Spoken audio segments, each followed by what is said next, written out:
अयोध्या की तरह सजाया गया बाबा भैरवनाथ मंदिर नारायण जोत। कई वर्षों बाद श्री राम जन्मभूमि अयोध्या की तर्ज पर दिवाली के दिन बाबा भैरवनाथ मंदिर में भव्य दीपोत्सव मनाया गया। करीब एक सप्ताह से धर्म रक्षा समिति के कार्यकर्ता गांव-गांव जाकर लोगों को अक्षत वितरित कर मंदिर पर आयोजित दीपोत्सव कार्यक्रम में शामिल होने के लिए निमंत्रण दे रहे थे।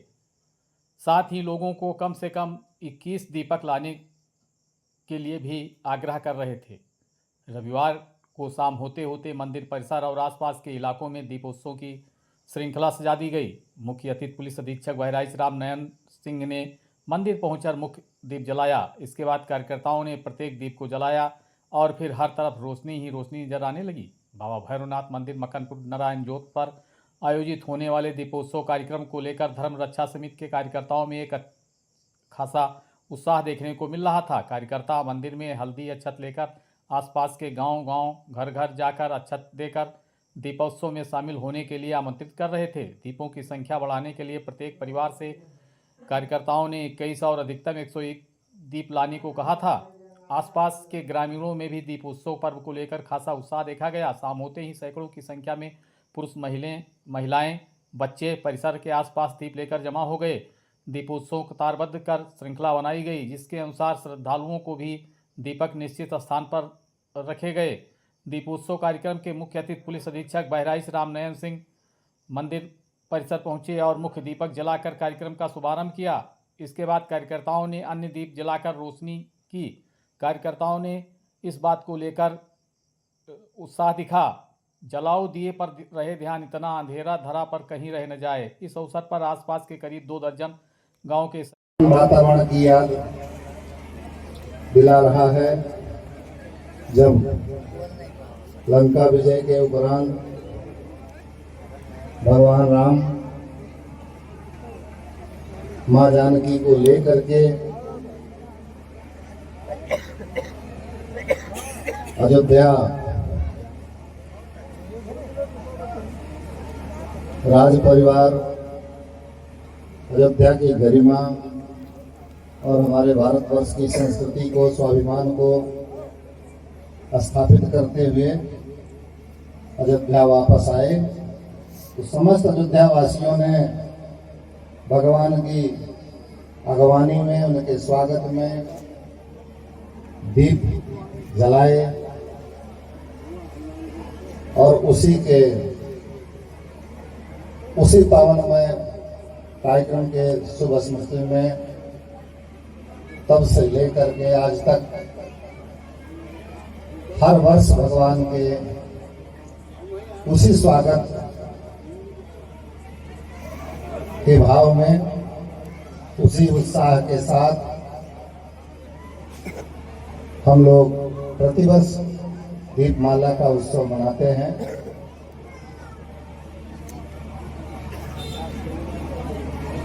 भगवान राम हमारे भारतीय संस्कृति के प्राण, जैसे हम खड़े होकर के बोल रहे हैं, तो यदि प्राण शून्य हो जाए तो हमारा अस्तित्व समाप्त हो जाएगा। उसी तरह भारत की संस्कृति में, भारत की अस्मिता में, भारत के स्वाभिमान में भगवान राम इस तरह बसे हुए हैं कि हमारा सारा अस्तित्व राम से है। हम राम से प्रारंभ होते हैं और राम में विद्यमान रहते हैं और हमारा राम राम सत्य हो जाता है। पूरी जीवन की यात्रा राम जी की यात्रा है। मां परम्बा भगवती जनक नंदिनी किशोरी जी, मां वैदेही अगर ना होती तो राम के जिस स्वरूप की हम कल्पना करते हैं वो कल्पना संभव नहीं होती। जीवन में भारतवर्ष ही एक ऐसा देश है जो परिवार की संकल्पना को चरितार्थ करता हुआ सदियों से संस्कृत मूल्यों की स्थापना करता है। बिना परिवार के हमारा देश शून्य है। जहां परिवार में भाई का प्रेम नहीं है, भाई का सहयोग नहीं है, जहां पुरुष के साथ साथ अपना सर्वस्व त्याग करने वाली एक स्त्री नहीं है, मां जानकी नहीं है, जहां मां कौशल्या नहीं है, जहां मां सुमित्रा नहीं है, उस परिवार में अस्तित्व का संकट हो जाता है। सुख संपत्ति तो दूर, उस परिवार की ऊर्जा क्षीण हो जाती है। और शक्ति से शक्तिमान पुरुष भी, जिसके परिवार में पत्नी का सहयोग नहीं है, भाई का सहयोग नहीं है, माता पिता के आशीर्वाद की छाया नहीं है, तो परिवार भी निहायत कमजोर और अपने आप को शून्य समझने लगता है। परिवार की इकाई हमारे देश की, हमारे राष्ट्र की बहुत बड़ी ताकत है। लोग तो ये कहना है कि राम और रावण के संग्राम में लड़ाई राम रावण के बीच में नहीं थी। लड़ाई तो उसी समय तय हो गई थी कि किसकी जीत होगी, किसकी हार होगी, जब ये तय हो गया था किसका भाई साथ में है और किसका भाई साथ छोड़ दिया।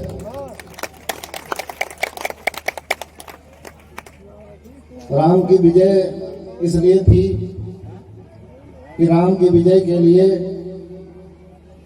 राम का भाई 14 वर्ष तक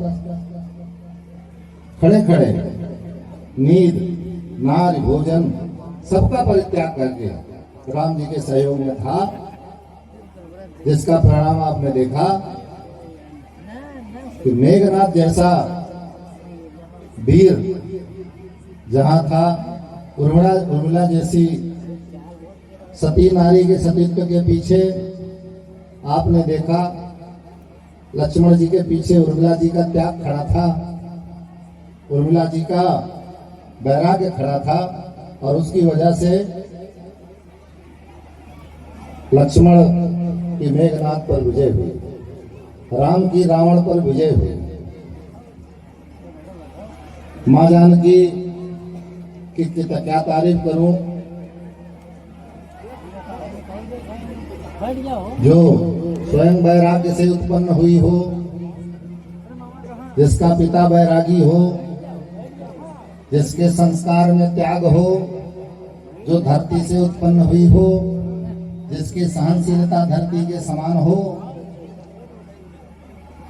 उसके उपस्थिति मात्र से और अयोध्या के राज परिवार में वैराग्य की स्थापना हुई, भक्ति की स्थापना हुई। और आपने देखा होगा पति को वनवास हो गया, पत्नी को तो नहीं हुआ था, भाई को तो नहीं हुआ था, परंतु जानकी जी एक क्षण न लगा करके सब कुछ अयोध्या के राज वैभव का सुख छोड़ करके चल बसी राम जी के साथ। और जिसके परिणाम स्वरूप आपने देखा होगा कि अयोध्या के राजवंश में विवाद शून्यता हो गई, कोई विवाद नहीं था, बल्कि संवाद था। हमारे जीवन में जब जब संवाद रहेगा, जब जब विवाद शून्यता रहेगी, तो हम उत्कर्ष को प्राप्त होंगे। और जब जब हम विवाद में रहेंगे, संवाद शून्यता होगी, तो निश्चित तौर से हमारा पतन होगा। ये देश आपसी विवाद में न उलझा होता, संवाद सूत्र में बंधा हुआ होता, तो निश्चित तौर से किसी भी आक्रमणकारी को यहाँ सफलता प्राप्त न हुई होती। हमारी आक्रांताओं ने हमारे ऊपर विजय, आपसी फूट और सौहार्द को कम करके स्थापित किया। और अब समय आ गया है कि हम आप संवाद के सूत्र में पिरोए रहें, और उसी संवाद की वजह से आज इतनी बड़ी संख्या में हमारे क्षेत्र के ग्रामवासियों द्वारा इस प्रकार के दीपोत्सव का त्योहार मनाया जा रहा है। हम जानते हैं कि सुदूर ग्रामों में एक साथ इकट्ठा होना, फिर सुरक्षित घर पहुंचना बहुत बड़ी जिम्मेदारी है। हमारी माताओं को भी एक से अधिक दायित्व का निर्वाह करना पड़ता है। एक साथ वो माँ भी हैं, घर की देखभाल करने वाली हैं, धर्म की प्रतिपालक हैं और पुरुषों के कंधे से कंधा मिला करके चलने वाली हैं। उनके पास भी गंभीर दायित्व होता है। बल्कि मैं तो ये कहूँगा, अगर पुरुष के पास एक दायित्व है तो हमारी माताओं के पास 11 है। परंतु एक नहीं दो मात्राएं, नर से बढ़कर नारी है।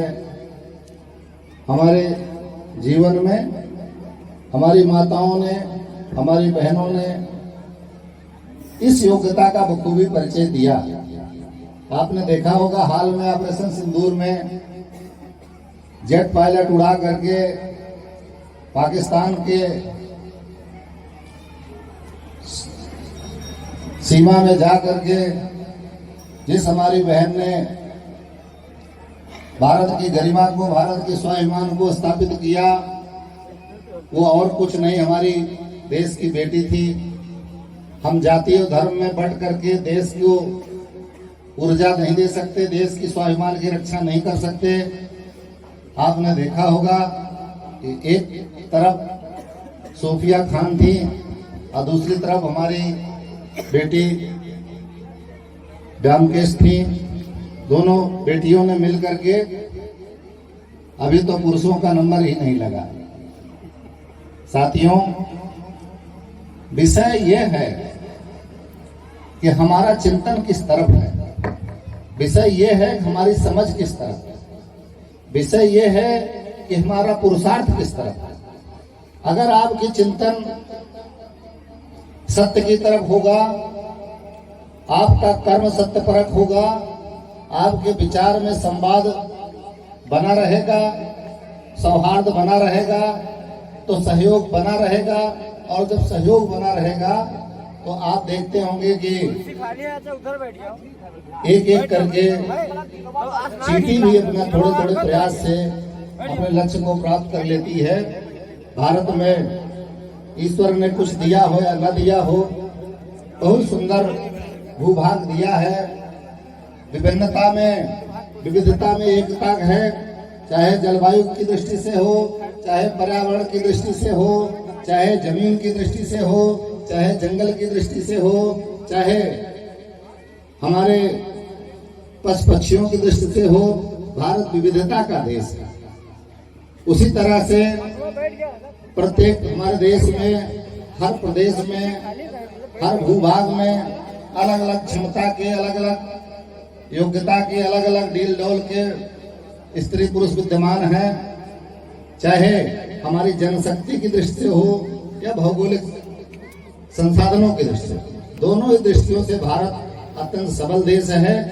जरूरत तो है चरित्र की, विचारधारा की है, सहनशीलता की है, वैराग्य की है।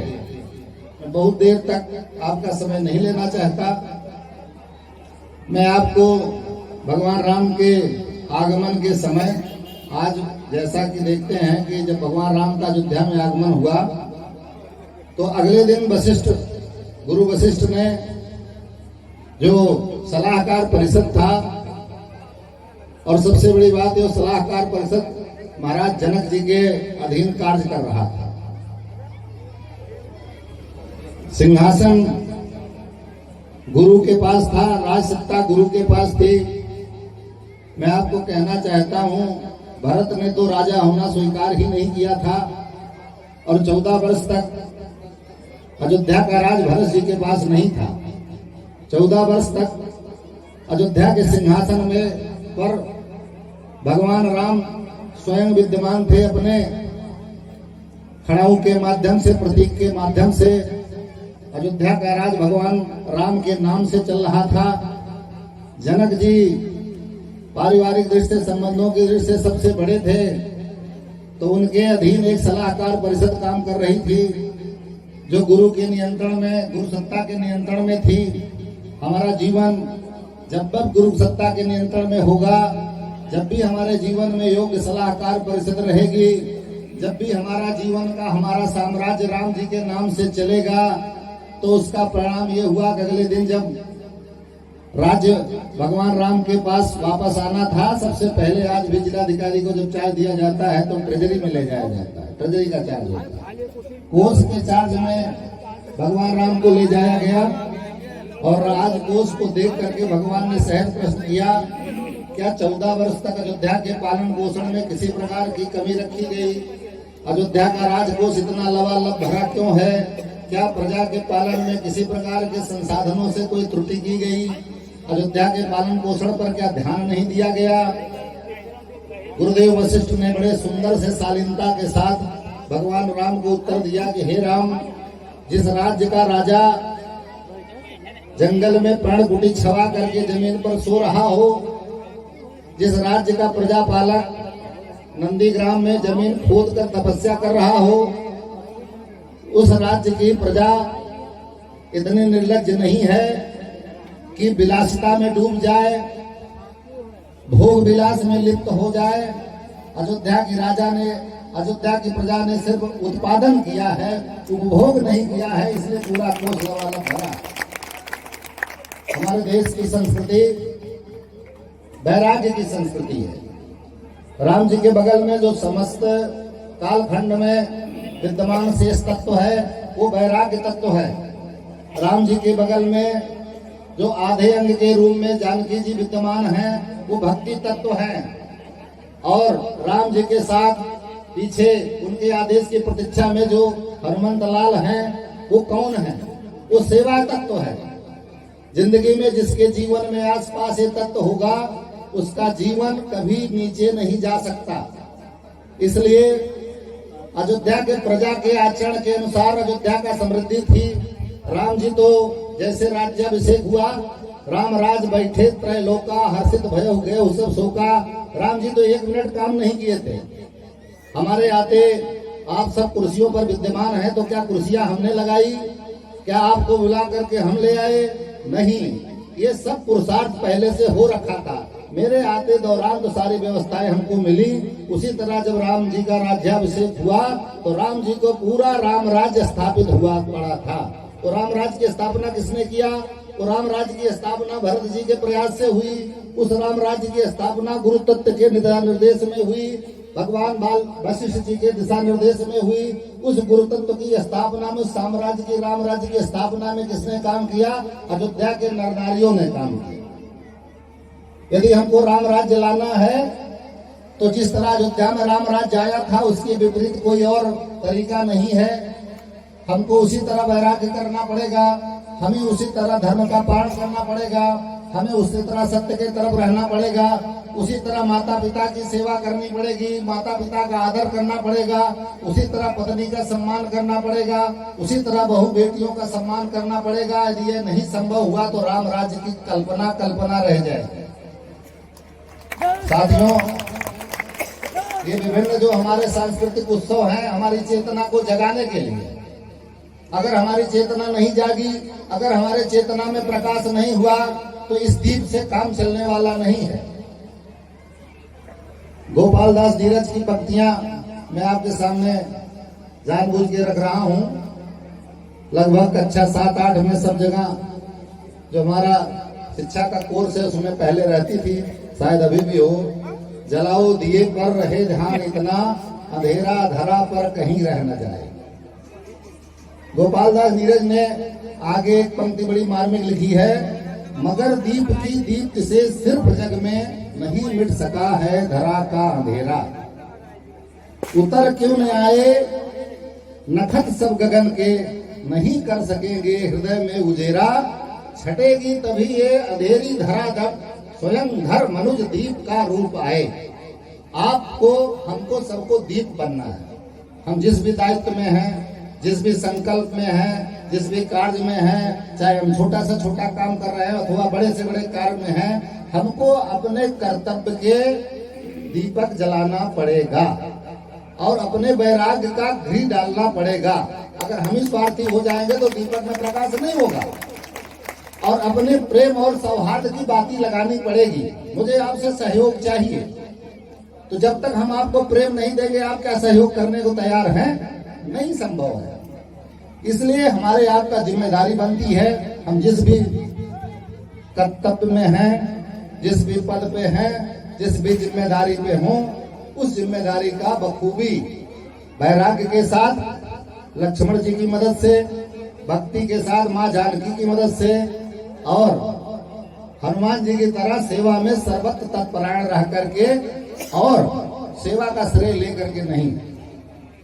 हनुमान जी लंका जला के आए, हनुमान जी को राम जी ने सोचा टेस्ट कर लूं थोड़ा सा, तो उन्होंने कहा कि सुन कभी तो ही उरिन मैं नाही, कर विचार देखो मन माही। कितनी बड़ा काम आपने कर दिया। हनुमान जी तत्काल जो है सावधान हो गए। सावधान क्या हुए? अरे उन्होंने कहा अरे साहब हम तो बंदर हैं। शाखा मृग के बड़ी मनुसाई, शाखा के शाखा पर जाई, और नाग सिंधु हाटक पुरजारा, उडगन गन बध विपिन उजारा, ये सब तो प्रताप रघुराई। ये मेरे हैसियत से तो होगा। तो ये हनुमान जी जैसा व्यक्ति, जिसपे आप जानते हैं कि माँ प्रसन्न हो गई, और जिसपे माँ प्रसन्न हो जाए, उस बच्चे को कोई ऐसा सामान नहीं है घर का जो न मिल जाए, चाहे बाप के कितना कंट्रोल में हो। माँ जानकी ने हनुमान जी की राम सेवा से प्रसन्न होकर, अपनी सेवा से नहीं, राम सेवा से प्रसन्न होकर के उनको वरदान दिया, अजर अमर गुण निध सुत होहु, करहु बहुत रघुनायक छोहु, अष्ट सिद्ध नव निधि के दाता, असवर दीन जानकी माता। जानकी माँ ने उनको सब वरदान दे दिया। अष्ट सिद्ध नव निधि, इससे कुछ है नहीं संसार में, तो अष्ट सिद्धियां नव निधियां माँ जानकी ने दे दिया। राम जी अयोध्या आए, सारा चार्ज तो हनुमान जी के पास था। राम जी सिर्फ सिंहासन पर बैठे, राज्य किसके पास है? अयोध्या का। आज भी जो लोग अयोध्या जाते हैं, अयोध्या में राजा कौन है? हनुमान जी हैं। बिना हनुमान का सामान्य नहीं है। आपको पता है, आप भी गए थे विवाह करने के लिए, क्यों आपकी हिम्मत तो नहीं हुई धनुष छूने की?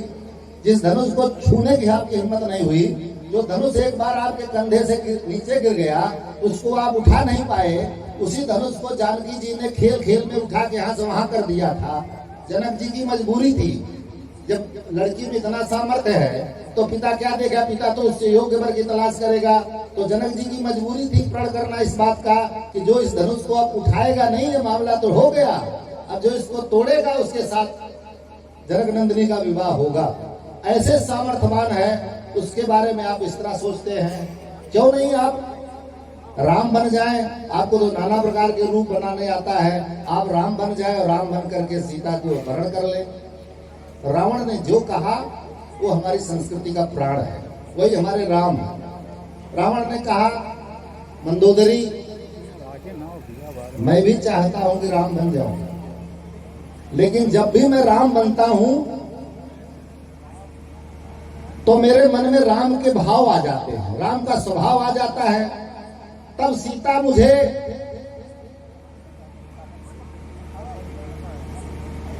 ले जाने वाली, हरण करने वाली, उठा के लाने वाली स्त्री नहीं लेती, मेरे माँ जैसी हो जाती है। जब राम का स्वभाव मैं अपने ऊपर आरोपित करता हूँ, जब मैं राम बनता हूँ तो जानकी मुझे माँ जैसे दिखने लगती है। इसलिए मंदोदरी में राम बन के तो जानकी को नहीं पा सकता। ये हमारे देश की संस्कृति है।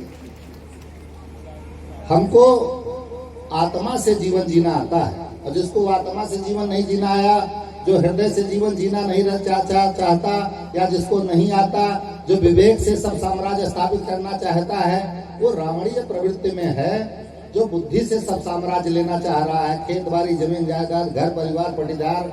आज एक हमारे यहाँ एक दादी कोई जमीन नहीं लिख रही थी, मुस्लिम महिला थी, उसको उसके नाती ने उसको मार दिया, सिर पे मर गई। तो ये क्या है? तो क्या हमारा संस्कृति दादी को मारने के लिए कह रहा है क्या?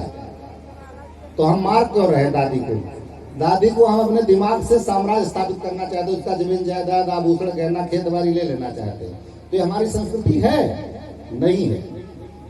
तो हमको राम की संस्कृति से लगाव है। राम को आप देखते होंगे कई बार नाना भांति राम अवतारा, रामायण सतकोट अपारा, कितने राम आए गए, परंतु हमारा प्यार किससे है? राम की संस्कृति से, राम के स्वभाव से। हमारे जीवन में राम का स्वभाव आवे, राम का सद्गुण आवे, रावणीय प्रवृत्तियां हमारे जीवन से दूर जाएं, हमारे स्वभाव से दूर जाएं, कुप्रवृत्तियां हमारे जीवन से बाहर जाएं, हमारा चरित्र राम जैसा हो, हमारा परिवार राम जैसा हो।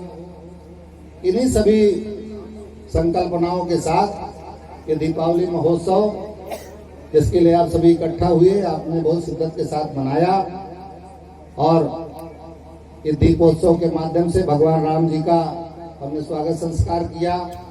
राम जी के माध्यम से, राम जी की उपासना से मन पवित्र हो। राम जी सामने हो और आप पवित्र न हो, ऐसा कैसे संभव हो सकता है? आप अभी राम जी बैठे हुए हैं, आप एक बार जब राम जी नहीं थे तब भी ये कार्यक्रम में लोग बैठे हुए थे, तब भी परिवेश यही था, परंतु जब राम जी आए तब आपने देखा नहीं कुछ बदलाव आया। तो ये हमारे जीवन में राम के आने से हमारा पूरा जीवन बदल जाता है। यही हमारी चेतना है, इसीलिए राम हमारे प्राण हैं।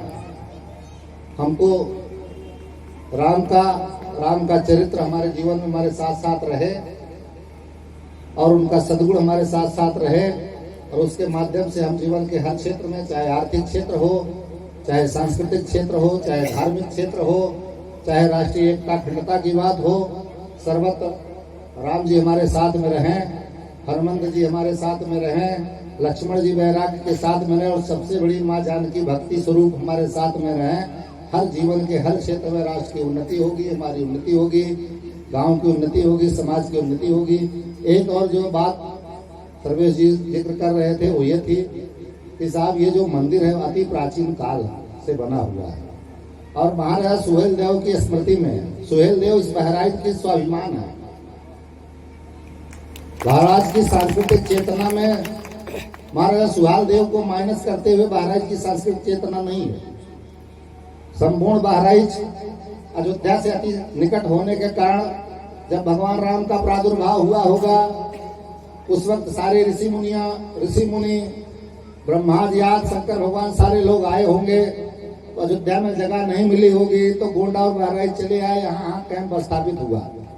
आप देख रहे होंगे, मैं अक्सर कहता हूँ ये पूरा बहराइच चलता फिरता शिव पुराण है। यहाँ शिव जी बहराइच के प्राण में बसे हुए हैं। बहराइच के मुख्यालय पर भगवान सिद्धनाथ विद्यमान है, पृथ्वीनाथ जी,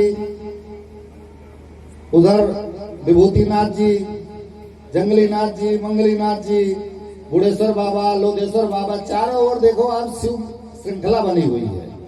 और लोग अंदर से आध्यात्मिक हैं, परंतु हृदय पक्ष को और चरित्र पक्ष की तरफ अभी मुखातिब धीरे धीरे हो रहे हैं। जब पूर्ण रूप से चरित्र की तरफ मुखातिब हो जाएंगे, जब राम जी की तरफ मुखातिब हो जाएंगे, जब राम कथा से प्रेम हो जाएगा, जब भगवत कथा से प्रेम हो जाएगा, रामचरित से भगवत चरित से प्रेम हो जाएगा, तो उनकी ऊर्जा आप देखेंगे कई गुना अधिक निकल के आ जाएगी।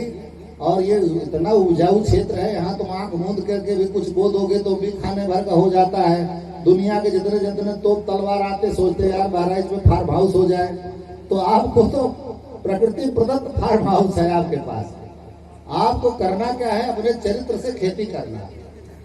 तो धीरे धीरे ऐसे करके हो जाएगा। ये मंदिरों के जीर्णोद्धार की बात है। हम जिलाधिकारी महोदय से भी निवेदन करेंगे, हम दोनों लोग, आप जो ग्राम प्रधान है वो प्रस्ताव भेजें। माननीय मुख्यमंत्री जी, कोई ऐसा मंदिर नहीं छोड़ रहे हैं जिसके उद्धार के लिए पर्यटन विभाग पैसा न दे रहा हो। पता नहीं कैसे आप पीछे रह गए। ये जो माननीय विधायक जी हैं उनकी जिम्मेदारी है, जेपी सिंह ब्लॉक प्रमुख हैं वो है नहीं, उनसे भी हम मंच के माध्यम निवेदन करते हैं, प्रस्ताव बना करके भेजिए, इन मंदिरों का जीर्णोद्धार कराया जाए, भव्य जीर्णोद्धार हो। अगर ये दीपावली में आप ऐसा करिए कि माननीय मुख्यमंत्री जी को बुलाइए, तो उतनी तैयारी करके रखिए। आज जो हम जो छोटे से लोग हैं, बीज हमेशा छोटा होता है। जब आप खेती करते हैं तो पूरे इलाके भर में कई कई कुंटल पैदावार होती है, ये छोटे से लोग बीज बन जाएं और पूरे क्षेत्र के लोगों को अभी से कल्टीवेट करें, जिससे अगली दिवाली में हम लोग बहुत दूर दूर तक दीपमाला का उत्सव हो और भगवान राम के लिए भव्य मंच बनाया जाए और ये राम लक्ष्मण माँ जानकी सबको कहीं बाहर में जाने दिया जाए। ये सबसे प्रार्थना किया जाए कि कहीं भी रहें विश्व के किसी कोने पे, लेकिन दीपावली के दिन इस मंच पे विराजमान हो जाए। इन्हीं सभी शुभकामनाओं के साथ बहुत बहुत धन्यवाद।